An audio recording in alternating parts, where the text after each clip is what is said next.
Hebrews chapter 1 verse 1 to 3. ആരെങ്കിലും ലൈനിലുള്ള ആർക്കെങ്കിലും വായിക്കാം. ദൈവം പണ്ട് ഭാഗമായിട്ടും വിവിധമായിട്ടും പ്രവാചകൻ മുഖാന്തരവും പിതാക്കന്മാരോട് അരുളി ചെയ്യുന്നത് ഈ അന്ത്യകാലത്ത് പുത്രൻ മുഖാന്തരം നമ്മോട് അരുളി ചെയ്തിരിക്കുന്നു.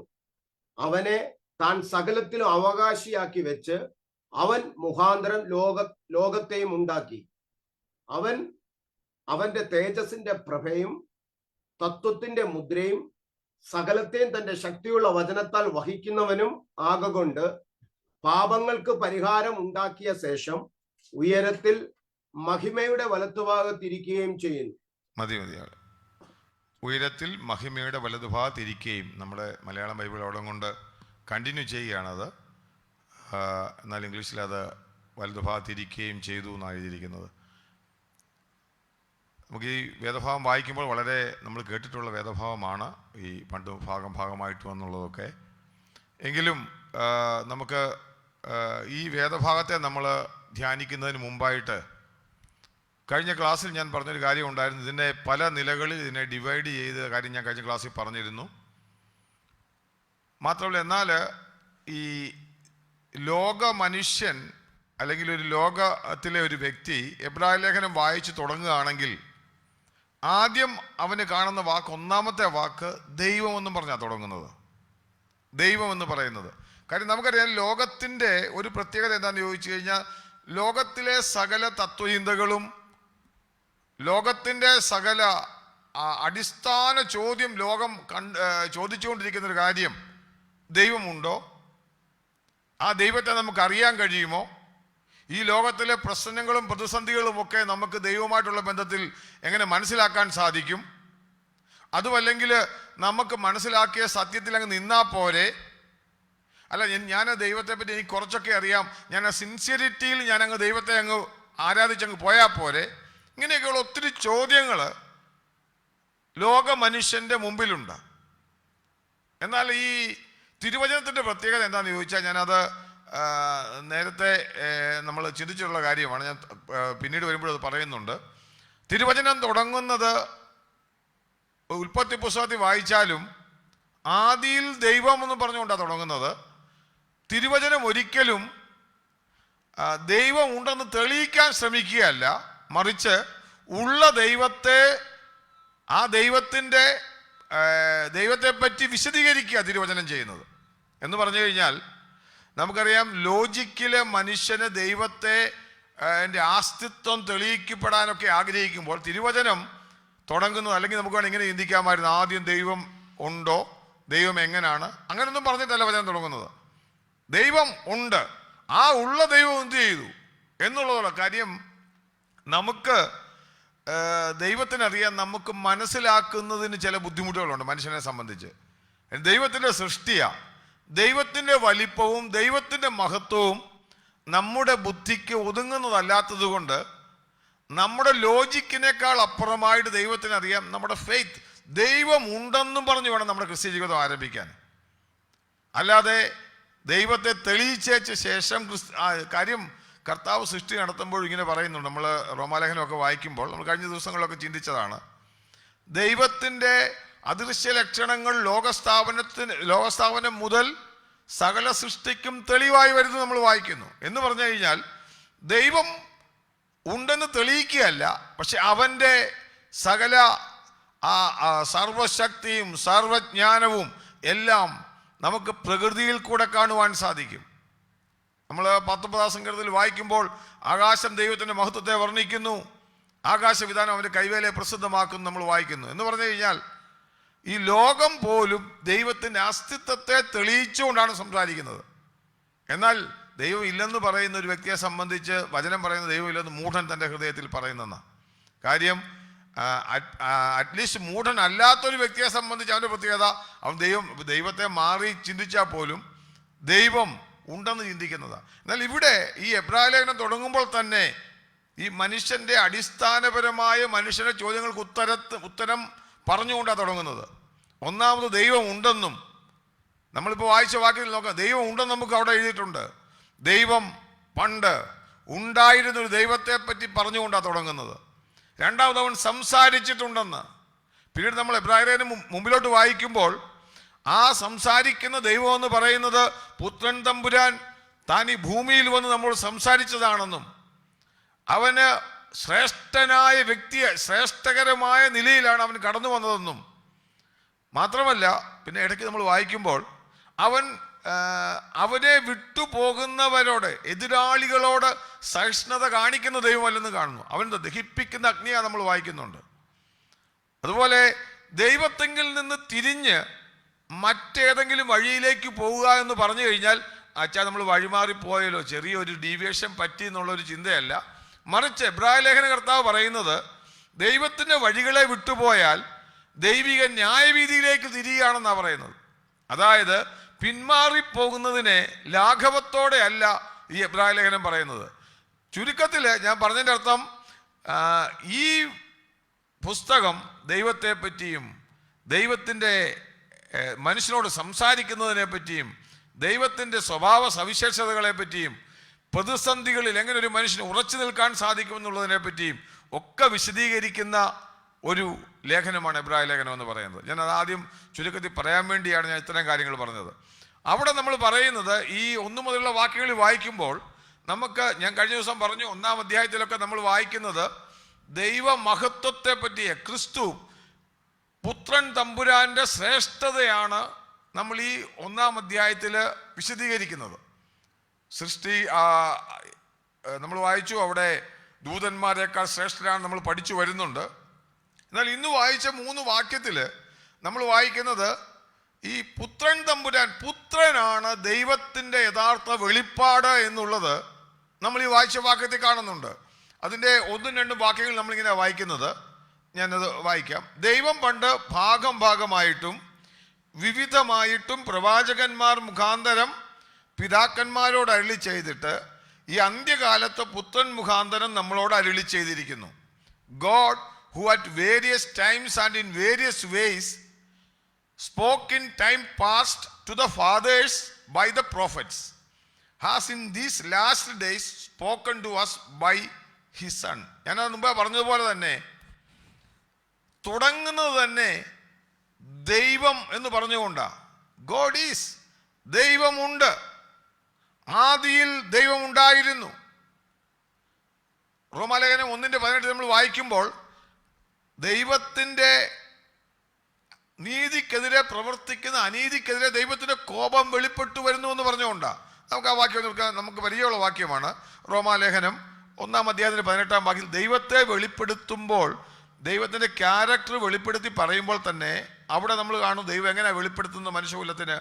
അവിടെ പറയുമ്പോൾ തന്നെ ദൈവത്തിൻ്റെ ക്യാരക്ടർ വെളിപ്പെടുത്തുന്നുണ്ട്. 1-18 വാക്യം ഒന്ന് വായിച്ചോ.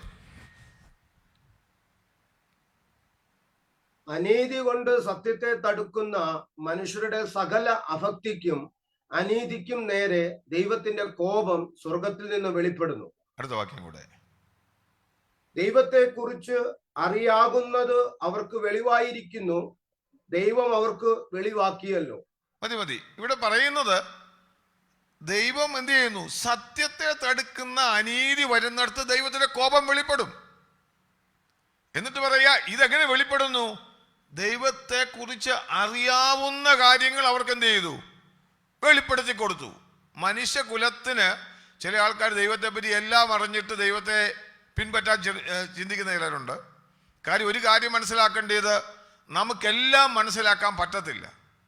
ദൈവത്തെ പറ്റിയുള്ള ഒരു ഫുൾ റെവലേഷൻ നമുക്ക് ഈ നമ്മുടെ ബുദ്ധിക്ക് പറ്റുന്ന അത്രയും റെവലേഷൻ നമുക്ക് തിരുവചനം തന്നിട്ടുള്ളൂ. സർവശക്തനും സർവജ്ഞാനിയും സർവവ്യാപിയുമായൊരു ദൈവത്തെ, ആ ദൈവത്തിൻ്റെ വിവിധ പ്രവർത്തന രീതികളെ നമ്മുടെ മാനുഷികമായ ബുദ്ധിക്ക് എത്ര ഉൾക്കൊള്ളാൻ പറ്റുമോ അതിനപ്പുറത്ത് നമ്മുടെ തിരുവചനം നമ്മളെ പഠിപ്പിക്കും. അതുകൊണ്ടാണ് പറയുന്നത്, ബുദ്ധിക്ക് എത്താത്ത വൻകാര്യങ്ങളെ ഒന്നും ഞാൻ എന്ത് ചെയ്യുന്നില്ല. ചില ആൾക്കാർ ഇങ്ങോട്ട് ചിന്തിച്ച് ബുദ്ധി അങ്ങോട്ട് കൂടി അങ്ങ് പോകുന്ന ആൾക്കാരുണ്ട്. നമുക്കറിയാം, നമ്മളിപ്പോൾ നമ്മുടെ ഒരു കൊച്ചിനോട്, ഞാൻ എപ്പോഴും പറയുന്ന ഉദാഹരണം പറയുന്ന പോലെ, നമ്മുടെ കുഞ്ഞുങ്ങളോട് ഈ ഫ്ലൈറ്റ് എങ്ങനെ അച്ഛാ പോകുന്നെന്ന് ചോദിച്ചാൽ നമ്മളെന്താ ഉത്തരം പറയുന്നത്? മോനെ, അത് ഇങ്ങനെ അതിൻ്റെ മോട്ടർ അങ്ങോട്ട് പൈലറ്റ് കയറി ഇങ്ങനെ അടിച്ചു കഴിയുമ്പോൾ പിന്നെ അങ്ങ് പൊക്കോളൂടാന്ന് പറയും. ബാക്കി കൂടുതൽ അതിൻ്റെ പിമ്പിലുള്ള തിയോളജിയോ തിയറിയോ ഒന്നും നമ്മൾ പറയത്തില്ല. കാര്യം എന്താ? അവന് മനസ്സിലാകത്തില്ല.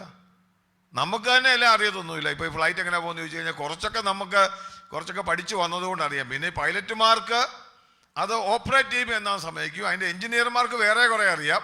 എല്ലാവർക്കും ഇതിനെപ്പറ്റി അറിയാം. ഇത് ഓരോരുത്തർക്കും അവർക്ക് ലഭിച്ചിരിക്കുന്ന കാര്യങ്ങളിൽ അവർ ശ്രേഷ്ഠരാണ്. പിന്നെ ഇതെല്ലാം ഇങ്ങനെ പഠിച്ചെടുക്കാൻ പറ്റും ഇത് പഠിക്കുന്നവർക്ക്. ആ പഠിച്ചെടുത്തവർക്ക് അതിനെപ്പറ്റി അറിയാം.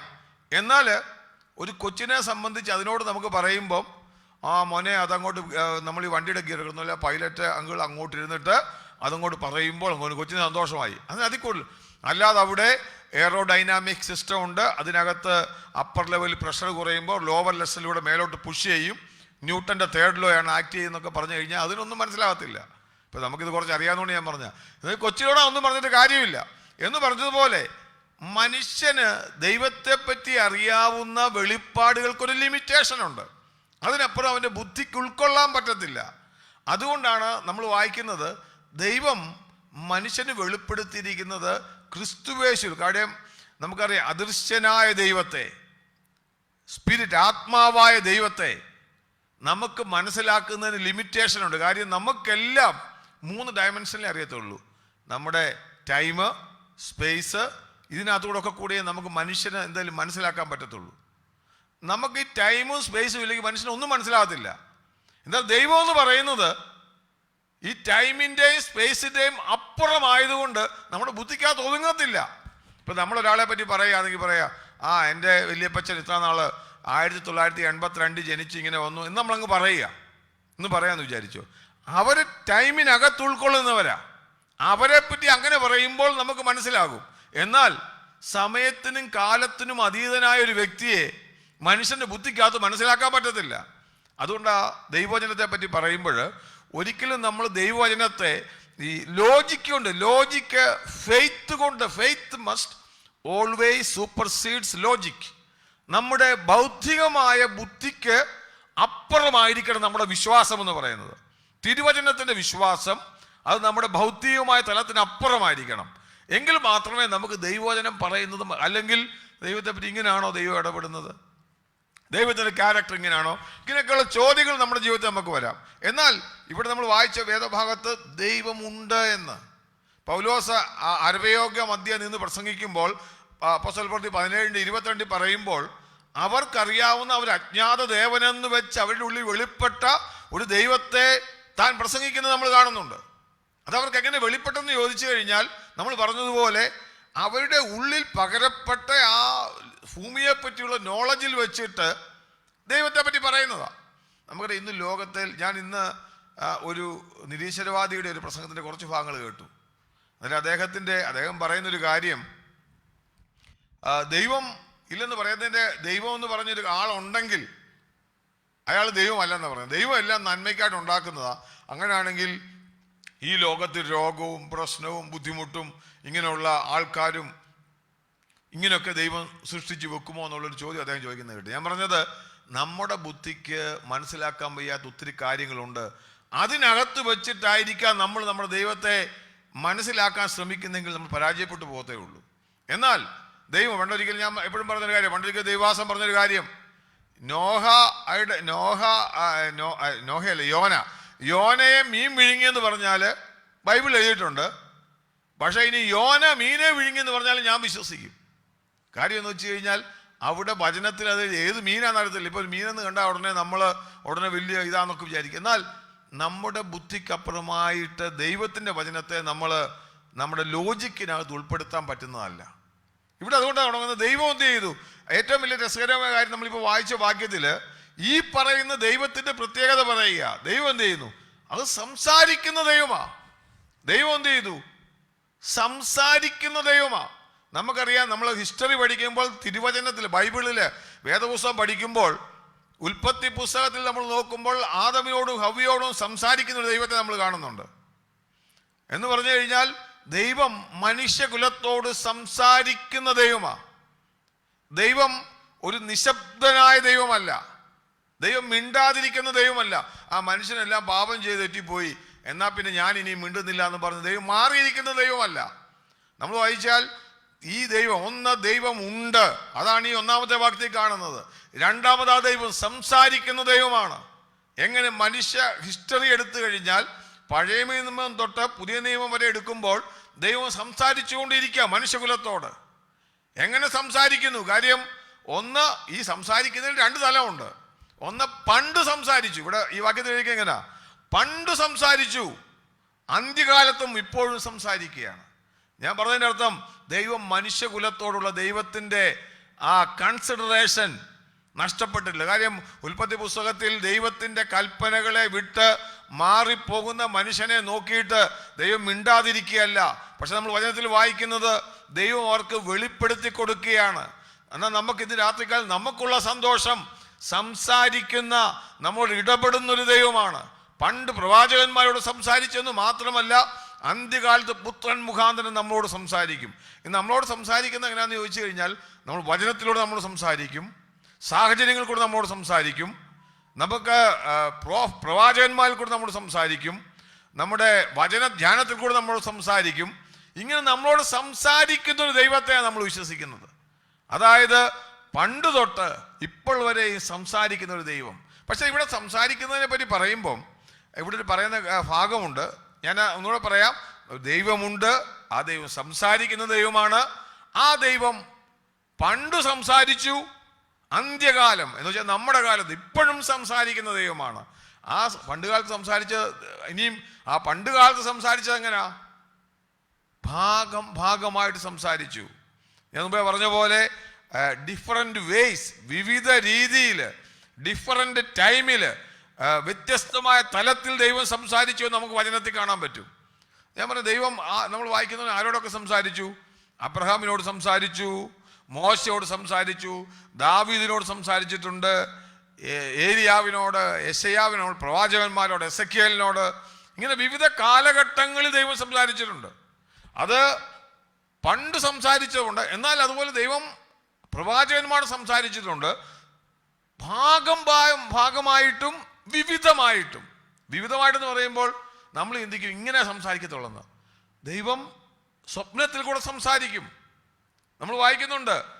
ഞാൻ കഴിഞ്ഞ ദിവസം ഈ യേശു കർത്താവിൻ്റെ ജനനത്തെ പറ്റി ചിന്തിച്ചപ്പോൾ അവിടെ ആകെപ്പടെ സ്വപ്നത്തിൽ കൂടെ അങ്ങ് സംസാരമാണ്. എന്ന് പറഞ്ഞാൽ സ്വപ്നത്തിൽ സംസാരിച്ചു, അവിടുത്തെ രാജാവിനോട് സംസാരിച്ചു, ഹിരത രാജാവിനോട് സംസാരിച്ചു, വന്നവരോട് സംസാരിച്ചു, ആട്ടിടയന്മാർ, അവിടെയുള്ള ആട്ടിടയന്മാരല്ല, അവിടെ കടന്നു വന്നവരോട് എല്ലാവരോടും സ്വപ്നത്തിൽ യോസഫിനോട് സംസാരിച്ചു. ഇതെല്ലാം ഞാൻ പറഞ്ഞതിൻ്റെ അർത്ഥം ദൈവം ഇടപെടുന്നത് പല വിധത്തിലാണ്. അതുകൊണ്ട് പഴയ കാലത്തിൽ ദൈവം ഭാഗമായിട്ട് സംസാരിച്ചു. സംസാരിക്കുന്ന വിധം പല നിലകളിലായിരുന്നു, വിവിധമായിട്ട് സംസാരിച്ചു. അന്നേരം നമുക്കൊരു കാര്യം കാണാൻ സാധിക്കും. നമ്മളിങ്ങനെ പറയും, a little bit here and a little bit there, കുറച്ച് ഇവിടെയും കുറച്ച് അവിടെയും എന്ന നിലയിൽ ദൈവം സംസാരിച്ചു. അതുകൊണ്ടാണ് ഒരു പ്രശ്നമുള്ളത്. പല ആൾക്കാരുടെയും ഒരു പ്രശ്നം എന്ന് വെച്ച് കഴിഞ്ഞാൽ, ഈ കുറച്ച് കാണുന്ന അല്ലെ കുറച്ച് വെളിപ്പെടുത്തപ്പെട്ടതിനകത്തുനിന്ന് പൂർണ്ണത ഉണ്ടാക്കാൻ വേണ്ടി അവർ ശ്രമിക്കും. ഞാൻ പറഞ്ഞ ചുരുക്കം എന്താണെന്ന് വെച്ച് കഴിഞ്ഞാൽ, ഇവർക്ക് അബ്രഹാമിനോട് വെളിപ്പെടുത്തപ്പെട്ട ദൈവത്തെ നമുക്ക് കാണാൻ സാധിക്കും. വാഗ്ദത്തം നിവർത്തിക്കുന്ന, തൻ്റെ ദൈവം വന്ന് സംസാരിക്കുന്ന, ഞാൻ നിന്നെ വലിയൊരു ജാതിയാക്കുമെന്ന് പറയുന്ന ഒരു അബ്രഹാമിനെ കാണാൻ സാധിക്കും. ദാവീദിൻ്റെ അടുത്ത് വന്നിട്ട് വേറൊരു നിലയിൽ സംസാരിക്കുന്ന ദൈവത്തെ നമുക്ക് കാണാം പ്രവാചകന്മാരിലൂടെ. എന്നാൽ ഇതൊന്നുമില്ലാതെ ഏലിയാവിനെ കാണുന്നത്, ഏലിയാവ് സുപ്രഭാതി രാജകൊട്ടാരത്തിലേക്ക് കയറി ചെന്ന് പ്രസംഗിക്കുന്ന ഒരു ഏലിയാവിനെ കാണാം. എന്നാൽ ദർശനത്തിലൂടെ ഉയർന്നു പൊങ്ങിയും ഇരിക്കുന്ന ദൈവത്തെ കണ്ട യെശയ്യാ പ്രവാചകൻ, എസെക്കിയേൽ പ്രവാചകനാണ് നമ്മൾ കാണുന്നുണ്ട്. അവിടെ ഒരു മനുഷ്യനെ പോലെ ഒരുവൻ തൻ്റെ അടുത്ത് വന്ന ഒത്തിരി ദർശനങ്ങൾ കാണിക്കുന്ന നമ്മൾ കാണുന്നുണ്ട്. അന്നേരം ചുരുക്കത്തിൽ ദൈവം മനുഷ്യകുലത്തോട് പല നിലകളിൽ പണ്ട് കാലങ്ങളിൽ ഇടപെട്ടു. അതെല്ലാം ഭാഗമായിട്ടായിരുന്നു. ഇന്ന് രാത്രിയിൽ ഞാൻ അതിനകത്തൊരു ചാറ്റം കൂടെ ഞാൻ പറയാം. ദൈവത്തിൻ്റെ റെവലേഷൻസ് വചനത്തിൽ പറയുന്നത് പ്രോഗ്രസീവാണ്. ഈ പ്രോഗ്രസീവ് എന്ന് പറഞ്ഞാൽ നിങ്ങൾക്ക് മനസ്സിലായില്ലേ, ക്രമാനുഗതമായിട്ടാണ് ദൈവം വെളിപ്പെടുത്തി കൊടുക്കുന്നത്. എന്നാൽ ചോദിക്കുക, എന്താ വെച്ചാൽ ഈ പ്രോഗ്രസീവ് എന്ന് പറഞ്ഞാൽ, ഈ ക്രമാനുഗതം എന്ന് പറഞ്ഞാൽ എന്താണെന്ന് ചിലപ്പോൾ നിങ്ങൾ ചോദിച്ചേക്കാം. ഞാൻ പറയാം. ഇപ്പം നമുക്കറിയാം, 1-ാം ക്ലാസ്സിൽ ഇരിക്കുന്ന കൊച്ചിനോട് 10-ാം ക്ലാസ്സിലെ പഠിപ്പിക്കത്തില്ല. എന്ന് വെച്ചാൽ അവനെന്ത് ചെയ്യത്തില്ല, മനസ്സിലാകത്തില്ല. അത് പ്രോഗ്രസീവാണ് നമ്മുടെ എഡ്യൂക്കേഷൻ. ഒരു ക്ലാസ്സിൽ പഠിച്ചു കഴിയുമ്പോൾ അടുത്ത ക്ലാസ്സിൽ, അടുത്ത ക്ലാസ്സിൽ പഠിക്കുമ്പോൾ അതിനടുത്ത്, അതുകൊണ്ട് നമ്മൾ പറയുന്നത് അടുത്ത തലം വെളിപ്പെടുന്നതൊക്കെ നമ്മൾ പറയത്തില്ലേ, അടുത്തൊരു തലത്തിലേക്ക് നമുക്ക് കയറാമെന്ന് പറഞ്ഞാൽ അടുത്ത ക്ലാസ്സിൽ കയറുന്ന പോലെ കർത്താവിനെ പറ്റിയുള്ള വെളിപ്പാടിന് ഒത്തിരി തലങ്ങളുണ്ട്. എല്ലാ തലവും എല്ലാവർക്കും മനസ്സിലാകണമെന്നില്ല. അതുകൊണ്ട് കർത്താവിനെ പറ്റിയുള്ള വെളിപ്പാട് പ്രോഗ്രസീവാണ്. അത് വളരെ നിലയിൽ നമ്മൾ മുമ്പോട്ട് പോകുമ്പോൾ നമുക്ക്, ഞാൻ പറയാം, 10ാം ക്ലാസ്സിൽ പഠിക്കുന്ന ഒരു കുട്ടിയെ സംബന്ധിച്ച് അവന് ഒരു വിഷയത്തിൽ ഉള്ള ഗ്രാഹ്യമെന്ന് പറയുന്നത് 1ാം ക്ലാസ്സിലെ കുട്ടിയെ അപേക്ഷിച്ച് വ്യത്യസ്തമായിരിക്കും. അതുകൊണ്ട് 1ാം ക്ലാസ്സിലെ കുട്ടിയെ പഠിപ്പിക്കുന്ന കേൾക്കും 10ാം ക്ലാസ്സിലെ കുട്ടി പറയും ഇവൻ എന്തായി പറയുന്നത്, 1+1 = 2, 1 + 1 2 എന്ന് പറയുമ്പം അവിടെ വലിയ സൈൻ തീറ്റയും, ഞാൻ പറഞ്ഞു സൈൻ തീറ്റയും കോസ് തീറ്റയും ഒക്കെ ആയിരിക്കും പഠിപ്പിക്കുന്നത്. അതെന്ന് പറഞ്ഞാൽ പ്രോഗ്രസീവ്. അതാ ഞാൻ പറഞ്ഞത്, പ്രോഗ്രസീവായിട്ട് നമ്മുടെ പഠനം പോകുന്നത് പോലെ ദൈവിക വെളിപ്പാടുകൾ നമുക്ക് കിട്ടുന്നതും പ്രോഗ്രസീവായിട്ടാണ്. ഒരു ലെവലിൽ നമ്മൾ മനസ്സിലാക്കി കഴിയുമ്പം നമുക്കൊരു വീട് പണിയുന്നത് പോലെ നമ്മുടെ ജീവിതത്തിലും ദൈവം നമുക്ക് ദൈവത്തെ പറ്റിയുള്ള വെളിപ്പാടുകൾ തരുന്നത്. എന്ന് പറഞ്ഞു കഴിഞ്ഞാൽ അടിസ്ഥാനമിട്ട് കല്ലുകൾ കെട്ടി എന്താ പ്രശ്നം പറ്റുന്ന അറിയാമോ? ചില ആൾക്കാർ റെവലേഷൻ കൂടിയെന്ന് പറഞ്ഞ് ഒറ്റയടിക്ക് ഈ ബേസ് ഇട്ടിട്ട് ഭിത്തി പണിയാതെ അതിൻ്റെ ഉത്തരം മേൽവശം അതിൻ്റെ ടെറസ് പണിയാൻ ശ്രമിച്ചാൽ പണിയുന്നതൊക്കെ കൊള്ളാം, എല്ലാം കൂടി ഇടിഞ്ഞ് താഴെ വീഴും.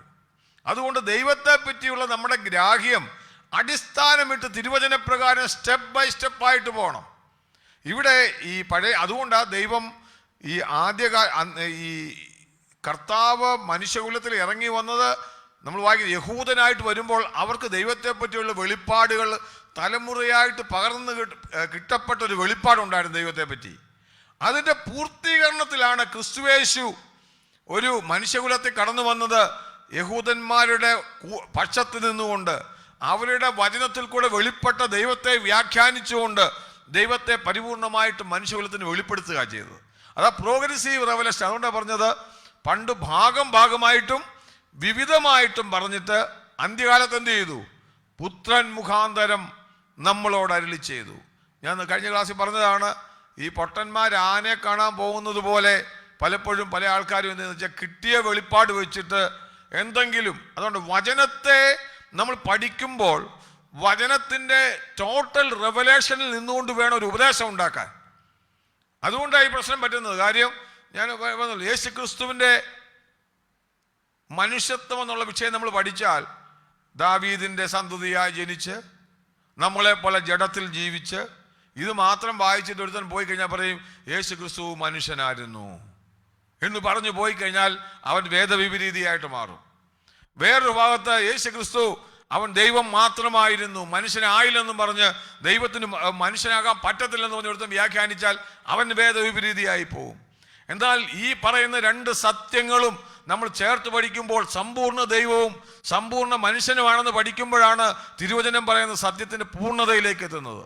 അതുകൊണ്ട് എപ്പോഴും ഉപദേശ സത്യങ്ങൾ അത് വചനത്തിൽ നമ്മൾ പഠിക്കുമ്പോൾ അത് വചനത്തിൻ്റെ പൂർണ്ണതയിൽ നിന്ന് വേണം നമ്മളത് ഉപദേശങ്ങൾ സ്ഥാപിക്കാൻ.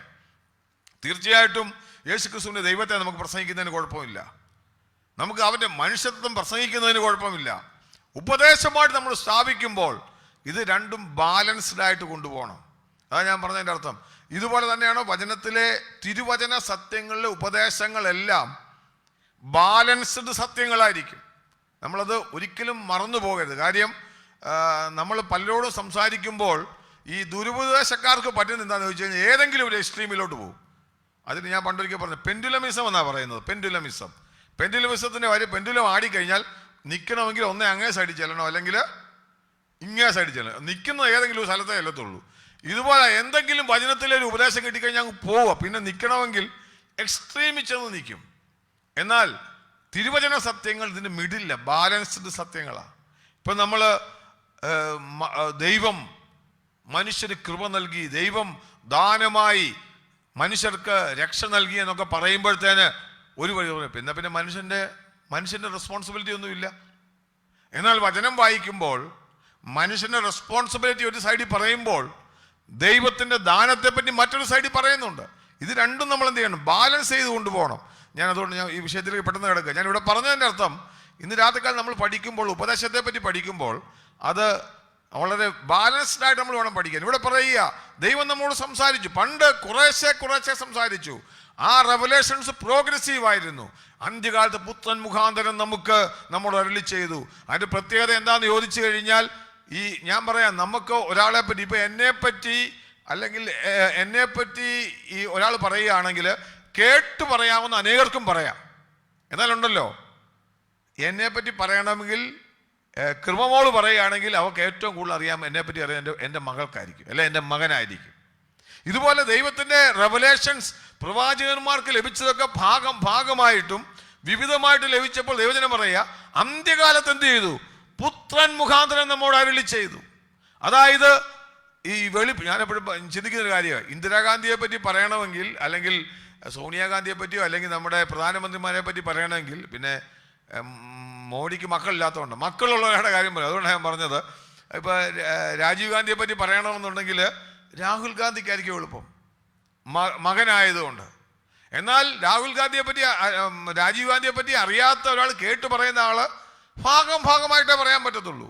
എന്നാൽ തിരുവചനം എബ്രായലേഖന കർത്താവ് പറയുകയാണ് വളരെ വ്യക്തമായിട്ട്, പ്രവാചകന്മാർ പറഞ്ഞത് പ്രോഗ്രസീവ് റെവലേഷൻ ആയിരുന്നു. അതുകൊണ്ട് പ്രവാചകന്മാർ വേണ്ടെന്നല്ല. 10ാം ക്ലാസ്സിൽ പഠിക്കുന്നവര് 1+1 = 2 വേണ്ടെന്ന് പറഞ്ഞാൽ അവനും എന്തോ പ്രശ്നമുണ്ട്. കാര്യം അത് അടിസ്ഥാനമാണ്, അത് പഠിച്ചാൽ നമ്മൾ റെവലേഷൻ വരുന്നത്. എന്ന് പറഞ്ഞാൽ യേശു കർത്താവ് പരിപൂർണ്ണ വെളിപ്പാട് തരുമ്പോൾ അവരെ തള്ളിക്കളയുകയല്ല ചെയ്തത്. ഞാനീ പറഞ്ഞ പോലെ ആനയെ കാണാൻ പോയ കണ്ണുപൊട്ടന്മാരുടെ കാര്യം പറഞ്ഞ പോലെ അവർ പല നിലകളിൽ കണ്ടു. കാലെ കയറി പിടിച്ചവൻ പറഞ്ഞാൽ തൂണ് പോലാന്ന്, ചെവിയെ പിടിച്ചവൻ മുറം പോലാന്ന് പറഞ്ഞു, വാലെ പിടിച്ചവൻ ചൂലും. ഇതെല്ലാം സത്യമാണ്. പക്ഷെ അതിൻ്റെ മൊത്തത്തിലുള്ള റെവലേഷൻ വരുമ്പോഴാണ് നമുക്ക് ഇതെന്താന്ന് മനസ്സിലാകുന്നത്. ഇതുപോലാണ് കർത്താവിനെ പറ്റി നമ്മൾ വചനം വായിക്കുമ്പോൾ മനസ്സിലാക്കുന്നത്. അതുകൊണ്ടാണ് പലപ്പോഴും പഴയ നിയമത്തിൻ്റെ വേദഭാഗങ്ങൾ വായിക്കുമ്പോൾ, ദൈവം എത്ര ക്രൂരനാണോ. ഞാൻ ചിലപ്പോൾ വായിക്കുമ്പോൾ നമുക്ക് തോന്നാറുണ്ട്, ഈ ശബ്ബത്തിൽ വിറക് വിറക്കാൻ പോയ ഒരുവനെ പിടിച്ചോണ്ട് വന്നപ്പോൾ എന്താ പറഞ്ഞു? കല്ലെറിഞ്ഞു കൊല്ലാൻ പറഞ്ഞു. ശബ്ബത്തിൽ വിറക് വിറക്കാൻ പോയി. അന്നേരം അത് ഒരു ഭാഗം മാത്രം വായിച്ച് ദൈവത്തെ പറ്റി പറയുമ്പോൾ നമ്മുടെ വ്യാഖ്യാനം തെറ്റിപ്പോവുക. ഞാൻ പറഞ്ഞതിൻ്റെ ചുരുക്കം, ഞാൻ പറഞ്ഞ ഈ ഭാഗം പറയുക, അതിനർത്ഥം പ്രോഗ്രസീവാണ് ദൈവത്തിൻ്റെ റെവലേഷൻ. പക്ഷേ ഈ റെവലേഷൻ്റെ പൂർണ്ണത എവിടെയാണെന്ന് അറിയാമോ? ക്രിസ്തുവിൽ കൂടാണ്. അത് നമ്മൾ താഴോട്ട് വായിക്കുമ്പോൾ നമുക്ക് പഠിക്കുമ്പോൾ നമുക്കറിയാൻ സാധിക്കും. കാര്യം പുത്രൻ മുഖാന്തരം ലഭിച്ച വെളിപ്പാടാണ് അൾട്ടിമേറ്റ് റെവലേഷൻ, ഏറ്റവും പരിപൂർണമായ വെളിപ്പാട്. അതുകൊണ്ടാണ് പഴയ നിയമത്തിലെ ഉപദേശങ്ങളൊക്കെ പറയുമ്പോഴും അവസാനം പറയുക, നമ്മൾ 12ാം അധ്യായത്തിൽ വായിക്കുമ്പോൾ ഇവിടെ നമ്മൾ പറഞ്ഞു അന്ത്യകാലത്ത് പുത്രൻ മുഖാന്തരം നമ്മളോട് അരുളി ചെയ്തിരിക്കുന്നു. 12ാം അധ്യായത്തിൽ വായിച്ചു എബ്രായ ലേഖനം 12ാം അധ്യായത്തിൽ അരുളി ചെയ്തതിനെ പറ്റി ഒരു വാക്യം നമ്മൾ കഴിഞ്ഞ ദിവസം വായിച്ചു. 12ാം അധ്യായത്തിൻ്റെ 25ാം വാക്യം ഒന്ന് വായിച്ചു. 12:25. അരുളി ചെയ്തവനെ നിരസിക്കാതിരിപ്പാൻ നോക്കുവിൻ. ഭൂമിയിൽ അരുളി ചെയ്തവനെ നിരസിച്ചവർ തെറ്റി ഉഴയാതിരുന്നു എങ്കിൽ സ്വർഗത്തിൽ നിന്ന് അരുളി ചെയ്തവനെ നാം വിട്ടുമാറിയാൽ എത്ര അധികം. ഈ അന്ത്യകാലത്ത് പുത്രൻ മുഖാന്തരം നമ്മളോട് എന്ത് ചെയ്തു? അരുളി ചെയ്തു. എന്നിട്ട് അവസാനം വരുമ്പോൾ പറയുക, അരുളി ചെയ്തവനെ നിങ്ങൾ എന്ത് ചെയ്യല്ലേ? നിരസിക്കരുത്. കാരണം ഭാഗമായിട്ട് കിട്ടിയ റെവലേഷന്റെ കാര്യമാണ് പറയുന്നത്. ഭൂമിയിൽ അരുളി ചെയ്തവനെ നിരസിച്ചവരെന്ത് ചെയ്തു? തെറ്റി ഒഴിയാതിരുന്നു. എന്ന് വെച്ച് കഴിഞ്ഞാൽ അവർക്ക് തക്ക പ്രതിഫലം കിട്ടിയെങ്കിൽ, പുത്രൻ മുഖാന്തരം അരുളി ചെയ്തതിനെ തെറ്റിക്കഴിഞ്ഞു കഴിഞ്ഞാൽ എത്ര അധികമായിട്ട് നമ്മൾ ശിക്ഷ അനുഭവിക്കുമെന്നാണ് പറഞ്ഞതിൻ്റെ ചുരുക്കം. അതായത് ഈ പറഞ്ഞതിൻ്റെ ചുരുക്കം മുഴുവൻ കർത്താവിങ്കൽ വന്ന് ആ വചനം ശക്തിയോടെ മനസ്സിലാക്കി പുത്രൻ അരുളി ചെയ്ത് എന്താന്ന് മനസ്സിലാക്കുക. അതായത് ഫൈനൽ വെളിപ്പാട്, അൾട്ടിമേറ്റ് റെവലേഷൻ, അത് ക്രിസ്തുവേശുവിൽ കൂടെയാണ്. ക്രിസ്തുവേശു പറയുന്നത് കേൾക്കണം. അതുകൊണ്ടാണ് പറയുന്നത് വിശ്വാസം എങ്ങനെ ഉണ്ടാകും? വിശ്വാസം കേൾവിയാലും കേൾവി ക്രിസ്തുവിന്റെ വചനത്താലും വരുന്നു. അരുളി ചെയ്തവനെ നിരസിക്കരുത്. അതുകൊണ്ട് 11ാം അധ്യായത്തിൽ പറയുമ്പോഴും ആ വിശ്വാസത്തിന് തലം പറയുമ്പോൾ എല്ലാം അരുളി ചെയ്ത വചനത്തെ ബേസ് ചെയ്ത. അതുകൊണ്ടാണ് പറയുന്നത്, നമ്മൾ 3ാം അധ്യായത്തിൽ പരിശുദ്ധാത്മാവ് അരുളി ചെയ്തല്ലോ. 3ാം അധ്യായത്തിൽ നമ്മൾ വായിക്കുന്നത്, ഇസ്രായേൽ അവർക്ക് തെറ്റിയതുപോലെ നിങ്ങൾ എന്ത് ചെയ്തല്ലേ? തെറ്റിപ്പോകരുത്. കേട്ടത് അധികം ശ്രദ്ധയോടെ കരുതിക്കൊള്ളണം. ഓരോ അധ്യായങ്ങൾ വായിക്കുമ്പോഴും ഈ അരുളി ചെയ്ത വചനത്തെ പറ്റിയും അതിലൂടെ നമ്മൾ കേട്ട് വിശ്വാസത്തിൽ ധൈര്യപ്പെടേണ്ടതിനെ പറ്റിയാണ് പറയുന്നത്. അതുകൊണ്ട് അവസാനം പറഞ്ഞത്, കേട്ടിട്ട് നിങ്ങൾ തെറ്റി ഒഴിഞ്ഞ കേട്ടിട്ട് നിങ്ങൾ വിലയില്ലാതാക്കി കളഞ്ഞു കഴിഞ്ഞാൽ നിങ്ങൾ തെറ്റി ഒഴിയത്തില്ലെന്ന് പറഞ്ഞത് എത്ര അധികമായിരിക്കും. നിരാധിക്കാൻ നമ്മൾ ഈ വചനം പഠിക്കുമ്പോൾ ആ ഒരു സത്യം നമ്മുടെ ഉള്ളിലിരിക്കണം. കാര്യം അൾട്ടിമേറ്റ് റെവലേഷൻ. മുമ്പേ ഞാൻ ലോകം ചോദിക്കുന്ന ചോദ്യമാ, ദൈവത്തെ ഉണ്ടോ? ദൈവം ഉണ്ട്. ദൈവം എങ്ങനെ വെളിപ്പെട്ടു? പുത്രനിലൂടെ വെളിപ്പെട്ടു. ഇനി എന്തുകൊണ്ടാണ്, ഇനി തുടർന്നുള്ള വാക്യങ്ങൾ ഞാനത് ഇന്ന് ഞാൻ വായിക്കാൻ ഉദ്ദേശിച്ച അതാണ്. തുടർന്നുള്ള വാക്യങ്ങൾ 7 റീസൺസ് എന്തുകൊണ്ട് പുത്രന്റെ വെളിപ്പാട് അൾട്ടിമേറ്റ് റെവലേഷൻ ആണ്. ക്രിസ്തുവിൻ കൂടെ നമുക്ക് ലഭിച്ച വെളിപ്പാട് അൾട്ടിമേറ്റ് റെവലേഷൻ എന്തുകൊണ്ടാണ് ഇത്ര പ്രാധാന്യമേറിയതെന്ന് പറഞ്ഞുകൊണ്ട് തുറന്നു വായിക്കുക. നമുക്കിനി അതിൻ്റെ 2-ാം വാക്യത്തിൻ്റെ പകുതി ഭാഗം അരുളി ചെയ്തിരിക്കുന്നു. പിന്നെ തുറന്നു വായിച്ചോ. അരുളി ചെയ്തിരിക്കുന്നു, അവനെ താൻ സകലത്തിലും അവകാശിയാക്കി വെച്ച്.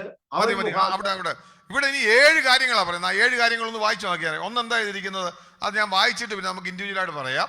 1, പുത്രൻ മുഖാന്തരം അരുളി ചെയ്തു. ഈ അരുളി ചെയ്തതിനെ നിങ്ങൾ നിരസിക്കരുത്, നിങ്ങൾ തെറ്റി ഒഴിയത്തില്ല, എത്ര അധികമായിട്ട് അനുഭവിക്കേണ്ടി വരുമെന്ന് പറഞ്ഞതിൻ്റെ കാരണം, ഈ പുത്രൻ മുഖാന്തരം അരുളി ചെയ്തു കാരണം 1, അവനെ താൻ എന്ത് ചെയ്തു?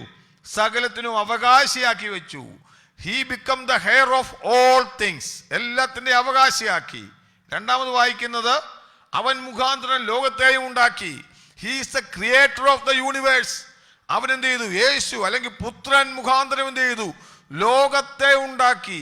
1, അവനെ അവകാശിയാക്കി വെച്ചു. 2-ാമത് ലോകത്തെ മുഴുവൻ ഉണ്ടാക്കി. 3-ാമത് നമ്മൾ വായിക്കുന്നത്, അവന്റെ തേജസ്സിന്റെ പ്രഭയാണ് എന്ന് പറഞ്ഞാൽ Jesus is the brightness of God's glory. ദൈവ തേജസ്സിന്റെ പ്രഭയാണ് അവൻ എന്ന് പറഞ്ഞാൽ ഏതൊക്കെ നിലയിൽ ക്രിസ്തുവിന്റെ മഹാത്മ്യം വിവരിച്ചിട്ട് പറയുകയാണ് നമ്മുടെ കർത്താവ് ആ അരുളി ചെയ്തതിനെ നിങ്ങൾ നിരസിക്കരുതെന്ന് പറയാൻ വേണ്ടി പറയുകയാണ്. 4-ാമത് വായിക്കുന്നത്, അവൻ എന്ത് ചെയ്യുന്നു? അവന് he's the express image of God's person. തത്വത്തിന്റെ മുദ്രയാണവൻ എന്ന് പറഞ്ഞു കഴിഞ്ഞാൽ നമ്മൾ വായിച്ചു നോക്കുക, അവന്റെ തേജസ്സിന്റെ പ്രഭയാണ്, തത്വത്തിന്റെ മുദ്രയാണ്. 4-ാമത് പറയുക. നമുക്ക് പിന്നീട് ഓരോ ക്ലാസ് നമുക്കത് വിശദീകരിക്കാം. എന്നിട്ട് അടുത്ത 5-ാമത് പറയുകയാണ്. പിന്നെ പറയുന്നത് തത്വത്തിന്റെ മുദ്രയും സകലത്തെയും തൻ്റെ ശക്തിയുള്ള വചനത്താൽ വഹിക്കുന്നവനും. He is the sustainer of all things. സകലത്തെയും തൻ്റെ ശക്തിയുള്ള വചനത്താൽ വഹിക്കുന്നവൻ. പിന്നെ 6-ാമത് പറയുന്നത് തൻ്റെ ശക്തിയുള്ള വചനത്താൽ വഹിക്കുന്നവനും ആകൊണ്ട് പിന്നെ പാപങ്ങൾക്ക് പരിഹാരമുണ്ടാക്കി. Jesus is the sacrifice for our sin. Yeshu പാപങ്ങൾക്ക് പരിഹാരം ഉണ്ടാക്കി. പിന്നെ 7-ാമത് പറയുന്നതോ, ഉയരത്തിൽ മഹിമയുടെ വലതുഭാഗത്തിരിക്കുകയും, നമ്മളിതവിടെ ഇരിക്കുകയും ചെയ്തു എന്നാണ് ഇംഗ്ലീഷ് പറയുന്നത്. എന്ത് ചെയ്യുന്നു? Jesus is highly exalted one and he's sat down at the right hand of the majesty on high. ഉയരത്തിൽ മഹിമയുടെ വലതുഭാഗത്തിരുന്നു. ഇവിടെ 7 കാര്യങ്ങൾ വിശദീകരിച്ചിട്ട് പറയുക, പുത്രൻ മുഖാന്തരം നമ്മളോട് അരുളി ചെയ്തു. അവൻ ആരാണ്? എന്തുകൊണ്ടാണ് അവൻ പറയുന്നത് കേട്ടാൽ തെറ്റി ഒഴിയാതിരിക്കാൻ പറ്റത്തില്ലാത്തതിൻ്റെ കാരണം അവൻ ആരാണ്, അവൻ്റെ ശ്രേഷ്ഠത എന്താണെന്ന് വിശദീകരിക്കുകയാണ്. തുടർന്നുള്ള ഈ 7 കാര്യങ്ങൾ നിരാത്കാലം എനിക്കറിയത്തില്ല, അത് തുടങ്ങി ഓരോ കാര്യങ്ങൾ നമ്മൾ പറഞ്ഞു വരാം. എത്രത്തോളം പറയാൻ പറ്റും അത്രയും പറഞ്ഞ് ഞാൻ അവസാനിപ്പിക്കാം. 1-ാമത് നമ്മൾ വായിച്ചത് എന്ത് ചെയ്യുന്നു? He is the hair of all things. അവനെ താൻ എന്ത് ചെയ്തു? സകലത്തിനും അവകാശിയാക്കി വെച്ചു. നമ്മൾ ഈ വേദഭാഗം വായിക്കുമ്പോൾ ഇത് ആക്ച്വലി സങ്കീർത്തന 2-ാം അധ്യായത്തിൻ്റെ 8-ാം വാക്യത്തിൽ പറയുന്ന ഒരു കാര്യമുണ്ട്.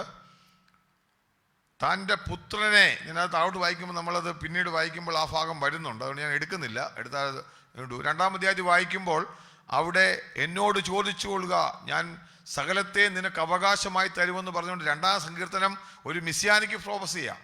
ക്രിസ്തുവിനെ പറ്റിയുള്ള വെളിപ്പാടാ.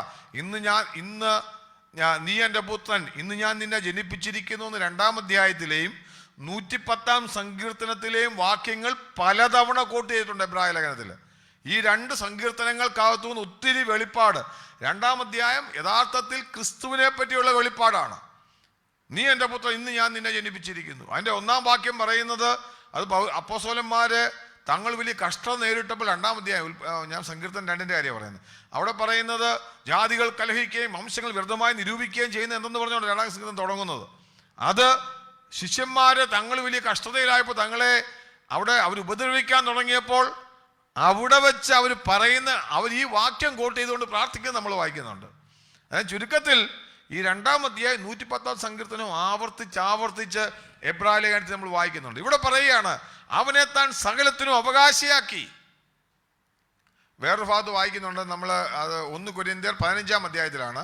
എന്നാൽ അവൻ തൻ്റെ ശത്രുക്കൾ പാദപീഠമാകുവോളം നീ എൻ്റെ വലതുഭാഗത്തിരിക്കുക എന്ന് കൽപ്പിക്കുക. എന്ന് വെച്ചാൽ ക്രിസ്തു ഉയർത്തെഴുന്നേറ്റ് സ്വർഗത്തിൽ മഹിമയുടെ വലതുഭാഗത്തിരിക്കുമ്പോൾ അവിടെ പറയുന്നൊരു കാര്യമാണ്, നീ എൻ്റെ ശത്രുക്കളെ എൻ്റെ പാദപീഠമാക്കുവോളം നീ എന്ത് ചെയ്യണം, എൻ്റെ വലതുഭാഗത്തിരിക്കുക എന്ന് പറഞ്ഞാൽ അവനെ അവകാശിയാക്കി സകലത്തിനും അവനെ വെച്ചു. അങ്ങനെ അവനെ ദൈവം എന്ത് ചെയ്തു, അവകാശിയാക്കി വെച്ചിട്ട് എന്ന് നമ്മൾ പറയുക. ഇവിടെ ഈ ഭാഗത്ത് 1-ാമത് അന്നേരം പറയുന്നതിൻ്റെ കാര്യം ഇതാണ്, he's the hair of all. ദൈവം അവനെ സകലത്തിനും അവകാശിയാക്കി വെച്ചു. 2-ാമത് നമ്മൾ വായിക്കുന്നത്, അടുത്ത 2-ാം വാക്യത്തിൽ നമ്മൾ വായിച്ചത് എന്താ, നമ്മൾ വായിച്ച ഭാഗമാണ്, ഹീസ് എ ക്രിയേറ്റർ ഓഫ്. യേശു കർത്താവ് യേശു മുഖാന്തരം എന്ത് ചെയ്തു, ലോകത്തെയും ഉളവാക്കി. നമ്മൾ വായിക്കുന്നുണ്ട് എന്താ, ഈ കർത്താവ് മുഖാന്തരം എന്ത് ചെയ്യും, 2-ാമത്തെ അവന്റെ പ്രത്യേകത എന്ന് വെച്ചാൽ അവൻ മുഖാന്തരം എന്ത് ചെയ്യും, ലോകത്തെയും ഉളവാക്കി. നമ്മൾ യോഹന്നാന്റെ സുവിശേഷം 1-ാം അധ്യായത്തിന്റെ 3-ാം വാക്യം ഒന്ന് വായിക്കാം. അവിടെ നമുക്ക് ഇതേ വേദഭാഗം കാണാൻ സാധിക്കും. ഈ കർത്താവിനെ സകലം, അങ്ങനെ നമ്മൾ വായിക്കുന്നത്, അവൻ മുഖാന്തരം സകലവും അവൻ മുഖാന്തരം ഉളവായി. യോഹന്നാന്റെ സുവിശേഷം 1-ാം അധ്യായത്തിന്റെ 3-ാം വാക്യമാണ്. സകലവും അവൻ മുഖാന്തരം ഉളവായി, ഉളവായതൊന്നും അവനെ കൂടാതെ ഉളവായതല്ല എന്ന് പറഞ്ഞാൽ വീണ്ടും അവിടെ പറഞ്ഞിരിക്കുന്ന വേദഭാഗങ്ങൾ തന്നെയാണ് എബ്രായ ലേഖന കർത്താവ് ക്രിസ്തുവിന്റെ ശ്രേഷ്ഠത വിവരിക്കുമ്പോൾ പറയുകയാണ്, അവൻ മുഖാന്തരം സകലത്തെയും ഉളവാക്കി. എന്ന് വെച്ച് കഴിഞ്ഞാൽ സൃഷ്ടിതാവായി താൻ പുത്രൻ തമ്പുരാനിൽ കൂടെ ഈ ലോകത്തെ മുഴുവൻ സൃഷ്ടിച്ചു. അവൻ ലോകത്തിന്റെ സൃഷ്ടിതാവാണ്. നമുക്കൊരു വാക്യം കൊണ്ട് വായിക്കാം. കൊലോസ്യ ലേഖനം 1-ാം അധ്യായത്തിന്റെ 15-16 വാക്യങ്ങൾ വായിക്കുമ്പോൾ അവിടെയും ഇതേ വാക്യം തന്നെ നമുക്ക് കാണാൻ സാധിക്കും. കൊലോസ്യ ലേഖനം 1-ന്റെ 15-16.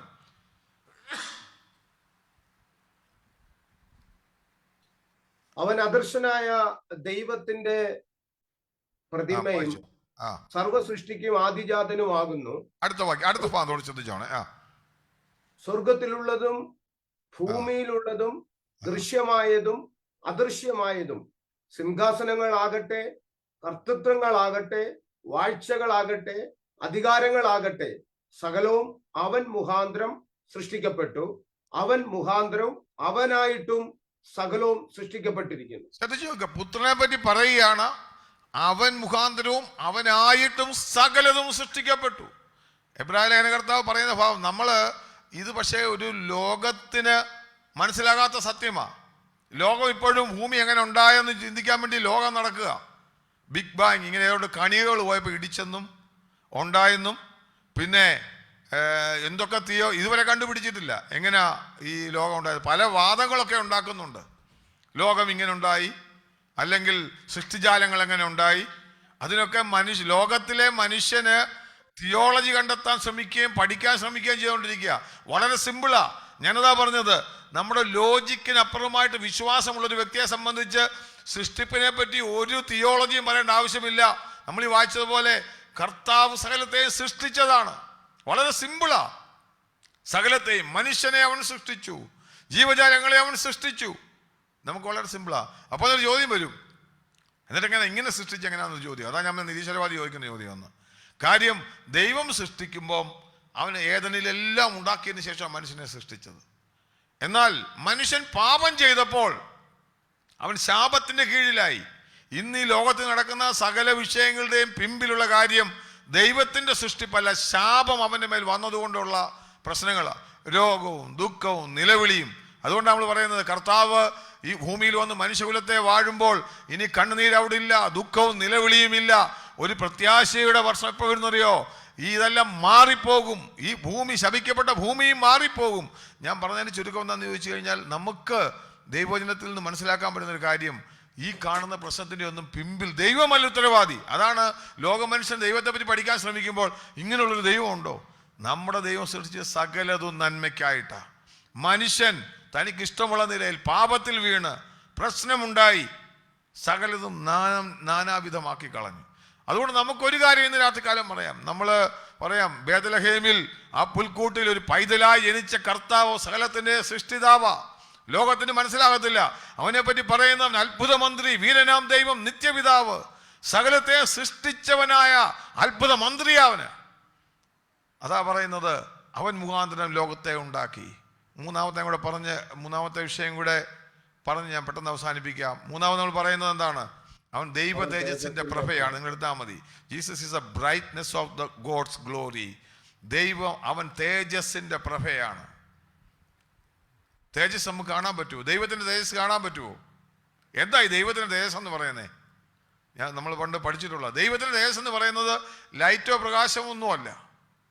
ദൈവത്തിന്റെ തേജസ് എന്ന് പറയുന്നത് കർത്താവിന്റെ ക്യാരക്ടറിന്റെ സ്വഭാവത്തിന്റെ സകല പൂർണ്ണതയ്ക്കും കൂടെ ദൈവ തേജസ് എന്ന് പറയുന്നത്.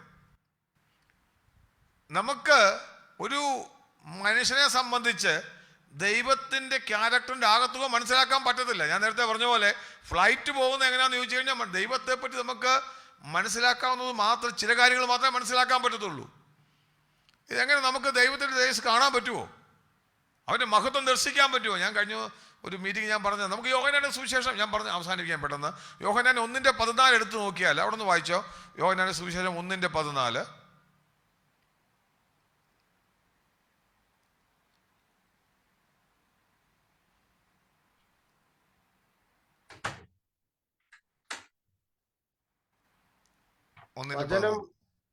വചനം ജഡമായി തീർന്നു, കൃപയും സത്യവും നിറഞ്ഞവനായി നമ്മുടെ ഇടയിൽ പാർത്തു. ഞങ്ങൾ അവന്റെ തേജസ് പിതാവിൽ നിന്ന് ഏകജാതനായവന്റെ തേജസ്സായി കണ്ടു. പിതാവിൽ നിന്നുള്ള തേജസ്സായിട്ട് ഞങ്ങൾ അതിനെ കണ്ടു എന്ന് പറഞ്ഞാൽ ഇവിടെ വളരെ വ്യക്തമായിട്ട് പറയുകയാണ്, ക്രിസ്തുവേശുവിൽ ഉണ്ടായിരുന്ന തേജസ് എന്ന് പറയുന്നത് അത് നമ്മൾ കണ്ടത് ലൈറ്റും പ്രകാശവും ഒന്നുമല്ല. കർത്താവിനെ വ്യത്യസ്തനാക്കിയത് അവന്റെ സ്വഭാവമായിരുന്നു, അവന്റെ ക്യാരക്ടറായിരുന്നു. അത് നമ്മൾ യെശയ്യാ പ്രവചനം ഒരു വാക്യം എടുത്തിട്ട് ഞാൻ അവസാനിപ്പിക്കും. യെശയ്യാ പ്രവചനം 40:5. ബാക്കി നമുക്ക് ഈ ഭാഗം അടുത്ത ആഴ്ച ഒന്നുകൂടെ നമുക്ക് സ്റ്റാർട്ട് ചെയ്യാം. പിന്നെ അടുത്ത ക്ലാസ്സിൽ യെശയ്യാ പ്രവചനം 40:5 ഒന്ന് വായിക്കുക. അവിടെ ക്രിസ്തു ഭൂമിയിൽ വരുന്നതിനെ പറ്റി പറയുന്നുണ്ട്. അവിടെ പ്രോഫസി പറയുമ്പോൾ വായിച്ചോ. യഹോവയുടെ മഹത്വം വെളിപ്പെടും, സകല ജഡവും ഒരുപോലെ അതിനെ കാണും. അതിന് തൊട്ട് പുറകിലത്തെ വാക്യത്തിൽ പറയാൻ നിങ്ങൾ നോക്കിയാൽ മതി. അത് ആരെ പറ്റി പറയുന്നതാ? യോഹന്നാൻ സ്നാപകൻ വഴിതെളിക്കാൻ വന്ന യോഹന്നാൻ സ്നാപകനെ പറ്റിയുള്ള പ്രോഫസിയാ. എന്നിട്ട് പറയുക, അവിടെ യഹോവയുടെ മഹത്വം കാണും, സകല ജനവും അത് കാണും. അത് ആരിൽ കൂടെ കണ്ടു? ക്രിസ്തു വരുന്നതിനെ പറ്റി പറയുക. അതായത് കർത്താവിലാണ്. ദൈവത്തിന്റെ തേജസ് ഈ ഭൂമിയിൽ വെളിപ്പെട്ടത് ക്രിസ്തുവിൽ കൂടെയാണ്. അതുകൊണ്ട് നമ്മൾ ഈ വായിച്ച വാക്യത്തിൽ വായിച്ചത് അവൻ ദൈവ തേജസ്സിന്റെ പ്രഭയാണ്. ആ പ്രഭ ഞാൻ അടുത്ത ക്ലാസ്സിൽ ബാക്കി നമുക്ക് പറയാം.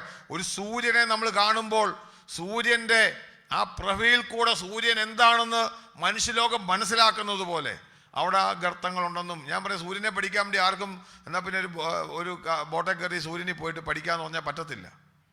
നമുക്കതിന് മുമ്പിൽ നിൽക്കാൻ പറ്റത്തില്ല. ഇതുപോലെ ദൈവത്തിന്റെ മുമ്പിൽ ജഡമനുഷ്യന് നമ്മുടെ ബുദ്ധിക്ക് നമ്മുടെ ജ്ഞാനത്തിനൊന്നും ചെയ്യാൻ പറ്റത്തില്ല. എന്നാൽ ഒരു കാര്യം അറിയാം, പുത്രനിലൂടെ വെളിപ്പെടുത്തപ്പെട്ട തേജസ്സിനെ നമുക്കറിയാം. അവിടെ ആ തേജസ്സാണ് ഇവിടെ പറയുന്നത്. നമ്മൾ ഈ വായിച്ച വാക്യത്തിൽ അവന്റെ തേജസ്സിന്റെ പ്രഭയാണ്. നമുക്ക് ക്രിസ്തുവിൽ കൂടെ ദൈവത്തെ മനസ്സിലാക്കാൻ പറ്റും. ക്രിസ്തുവിൽ കൂടെ ദൈവം ആരാണെന്ന് നമുക്ക് ബോധ്യം വരും. ഇന്ന് രാത്രികാലവും ഞാൻ എൻ്റെ വാക്കുകളെ അവസാനിപ്പിക്കുക, സമയം കഴിഞ്ഞല്ലോ.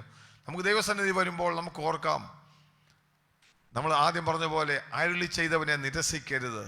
പുത്രൻ മുഖാന്തരം നമുക്ക് വെളിപ്പാടിൻ്റെ പൂർണ്ണത നൽകി. നമുക്കിവിടെ പറയുമ്പോൾ വേറെ ആരും ഇൻ കേസ് മിഡിൽ മാൻമാർ ആരുമില്ല, അല്ലെങ്കിൽ മറിയയോ അല്ലെങ്കിൽ വിശുദ്ധന്മാരോ ആരുമില്ല. മറിച്ച് പുത്രനിലൂടെ അരുളി ചെയ്തതിനെ മാത്രം മനസ്സിലാക്കുവാൻ ദൈവം നമ്മളോട് പറയുക. ഇന്ന് രാത്രിക്കാലം നമുക്ക് ദൈവകരങ്ങളിൽ ഏൽപ്പിച്ചു കൊടുക്കാം. നമുക്ക് പ്രാർത്ഥനയോടെ കരങ്ങളിൽ ഏൽപ്പിക്കാം. ഇന്ന് കേൾപ്പിച്ച വചനം ഞാൻ പറയാം, ഈ എബ്രായർ ഇച്ചിരി കട്ടിയുള്ള ഭാഗമാണ് എങ്കിലും ആഗ്രഹത്തോടെ ഇരിക്കുകയാണ്. ദൈവത്തിൻ്റെ ആത്മാവിനകത്ത് നമുക്ക് ഒത്തിരി വെളിപ്പാടുകളെ തരും. നമുക്ക് എവിടെയാണ് നമ്മുടെ ആശ്രയം വെക്കേണ്ടത്? എബ്രായ ലേഖനം എഴുതിയത് പ്രതിസന്ധിയിൽ ഇരിക്കുന്ന ജനത്തിനു വേണ്ടിയാണ്. ദൈവത്തിൻ്റെ മഹത്വം ദർശിക്കുന്ന ഒരു വ്യക്തിയെ സംബന്ധിച്ച് ഞാൻ പറയാം, കഷ്ടതയുടെ തീച്ചൂളയിൽ നിന്ന് അവൻ ഓവർകം ചെയ്യാൻ പറ്റും. എൻ്റെ കർത്താവ് ആരാണെന്നുള്ളത് ഇവരുടെ എല്ലാം നഷ്ടപ്പെട്ട്, നമ്മൾ നഷ്ടപ്പെട്ട് വലിയ പ്രതിസന്ധിയിൽ ഇരിക്കുന്ന ജനത്തോട് നോക്കിയിട്ട് ദൈവത്തിന് ആത്മാവ് പറയുകയാണ്, അവർ ക്രിസ്തുവിൻ്റെ മഹത്വം വെളിപ്പെടുത്തി കൊടുക്കുക. ഇന്ന് രാത്രികാലവും അതിനടുത്ത് ദൈവം നമ്മളെ സഹായിക്കട്ടെ. നമുക്കും ദൈവകരങ്ങളിൽ ഏൽപ്പിച്ചു കൊടുക്കാം. നമുക്ക് കണ്ണുകളെ അടയ്ക്കാൻ നമുക്ക് തോന്നുന്നു പ്രാർത്ഥിക്കാം. അനുവദ പ്രാർത്ഥിക്കും. കടന്നു വന്ന എല്ലാവരെയും